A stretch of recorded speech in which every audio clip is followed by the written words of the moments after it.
la troisième loi de Newton nous parle du principe d'action-réaction. Pour t'expliquer le principe d'action-réaction, je vais te donner un exemple. Qu'est-ce qui se passe-t-il lorsqu'un planchiste pousse un mur? Donc imagine là, que je suis sur une planche à roulettes, là, puis que je pousse le mur. Qu'est-ce que tu penses qui va arriver? Moi, je pense que tu le sais ce qui va arriver. Hein? Dans le fond, je vais me mettre à reculer. Qu'est-ce qu'on peut conclure de cette expérience assez simple? On peut conclure que, en poussant le mur, je me suis mis à reculer. Comme j'ai subi une accélération vers l'arrière, ça veut donc dire que j'ai subi une force vers l'arrière. Mais l'affaire, c'est que moi, en poussant le mur, j'ai appliqué une force vers l'avant. Ça veut donc dire que c'est le mur qui m'a probablement poussé vers l'arrière. Puis là, tu te dis, c'est un peu bizarre parce que comment un objet peut me pousser? En fait, c'est pas plus bizarre que lorsqu'on a parlé de la force normale. C'est le principe d'action-réaction. En poussant le mur, je vois clairement que j'ai appliqué une force vers l'avant. Donc, force de pousser. Automatiquement, le mur s'est mis à générer une force de même grandeur, mais dans le sens opposé. C'est cette force-là que moi j'ai subie. Donc, moi j'ai appliqué une force, l'action, sur le mur. En réaction, le mur m'a poussé. Comme je subis une force vers l'arrière, une force, ça provoque une accélération. Et donc, j'ai subi une accélération vers l'arrière. Bon, là, le mur, lui, il n'a pas bougé. Peut-être que c'est parce que la force n'était pas assez grande. Mais qu'est-ce qui se passe si deux planchistes se poussent? Je pense que tu le sais ce qui va se passer. Fait que je suis passé directement à l'exemple un peu plus compliqué. Admettons que mes deux planchistes n'ont pas la même masse. J'ai un petit planchiste à gauche puis un gros planchiste à droite. Je pense que tu l'avais remarqué. Qu'est-ce qui va se passer? Même principe que tantôt. L'action, le petit planchiste pousse le gros planchiste. Même si le gros planchiste, là, il bouge pas, là, il force pas, il pousse pas avec ses bras. Okay? Il fait juste être comme un mur. Automatiquement, le gros planchiste, en réaction à l'action du petit planchiste, lui-même, il va pousser le petit planchiste. Donc, action, réaction. Comme le petit planchiste subit une force vers l'arrière, le petit planchiste va subir une accélération vers l'arrière. Pareil comme tantôt. Le gros planchiste, lui, va subir une accélération de l'autre côté, en sens inverse, puisqu'il subit une force dans le sens inverse. Est-ce que ces deux accélérations-là vont être pareilles? Tu te doutes que non, hein? Les deux masses étant différentes, l'effet de la force va être différent. Même si la force est d'égale grandeur, l'accélération que subit le gros planchiste va être plus petite. Résultat, mon petit planchiste recule beaucoup, mon gros planchiste recule un peu moins. Donc, ils reculent les deux, mais à des vitesses différentes. Dans le fond, le plus léger des deux va avoir une plus grande accélération, mais même si les deux ont subi la même force, l'accélération n'est pas la même à cause de la différence de masse. Donc, les deux forces étaient égales de chaque côté. La force est égale à la masse fois l'accélération. Donc, si la masse est petite, l'accélération doit être grande. Si la masse est grande, l'accélération doit être petite. Fait que dans le fond, c'est ce que ça dit, le principe d'action-réaction.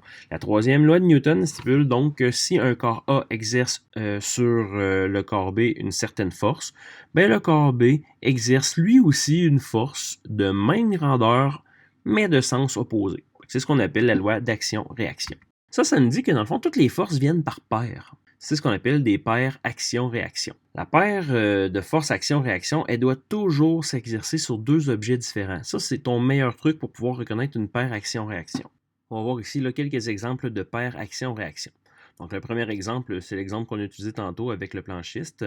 En poussant le mur me pousse. Donc, on a une action en bleu, une réaction en rouge. Deux forces de même grandeur qui sont exercées sur deux objets différents. Donc, le mur subit la force bleue, le planchiste subit la force rouge. Une autre force que tu connais, par exemple, la force gravitationnelle.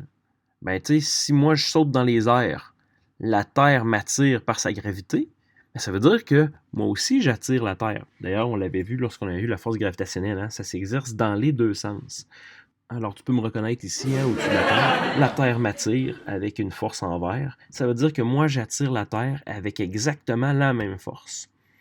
Est-ce que les deux vont avoir la même accélération? Moi, je vais accélérer vers la Terre. Est-ce que la Terre va accélérer vers moi? Oui, mais pas à 9,8 mètres secondes carrés. D'ailleurs, ça, c'est intéressant. Si tous les humains de la Terre, on sautait en même temps, mettons, on se mettait tous les humains de la Terre se ramassent au même endroit, puis on saute en même temps. Est-ce qu'on va être capable de dévier la trajectoire de la Terre? Maintenant, tu as les connaissances pour calculer l'accélération que la Terre subirait. Même chose, si je veux sauter, par exemple, en sautant, moi, je dois donc exercer une force vers le bas. Je vais donc pousser le plancher. Tu sais, pense que tu sautes là, au ralenti, tu vois clairement que tu pousses le plancher. Mais en sautant, on voit clairement qu'on accélère vers le haut. Ça veut donc dire qu'on subit une force vers le haut. Action, réaction. Je pousse le plancher me pousse. Est-ce que la normale puis le force gravitationnelle ensemble font une paire action-réaction? C'est une erreur qu'on a tendance à faire, à croire ça. Non, les deux, c'est pas le poids puis la normale, ce ne sont pas une paire d'actions, de force action-réaction, parce que la normale et le poids s'exercent sur le même objet. Et on le dit dans une paire action-réaction, là, les forces doivent s'appliquer sur deux objets distincts. Ça, pourquoi on fait l'erreur, hein? C'est parce que les deux forces sont souvent de même grandeur et de sens opposé. Par contre, la force gravitationnelle envers, elle ne s'exerce pas entre le poids puis par exemple la table sur laquelle repose le poids. La force gravitationnelle, elle s'exerce entre la masse que j'ai là, c'est l'espèce de trapèze, puis la Terre. Souvent même, si je mets mon trapèze sur un plan incliné, on le voit que la force normale ici, elle n'a pas la même grandeur que le poids, donc ça peut pas être clairement, ça peut pas être une paire action-réaction parce que les forces devraient avoir la même grandeur. Puis en plus, elles ne sont pas de sens opposé. Donc, on voit là encore une fois là, que la normale et le poids ne sont pas des paires action-réaction. Autre erreur qu'on peut faire, là, on dit même si les forces sont de même grandeur et de sens inverse, elles ne s'annulent pas. Hein, souvent, on a tendance à penser ça. Elles ne s'annulent pas, ces forces-là, parce que tout simplement, elles ne sont pas appliquées sur le même objet. Donc, c'est pour ça qu'elles ne s'annulent pas.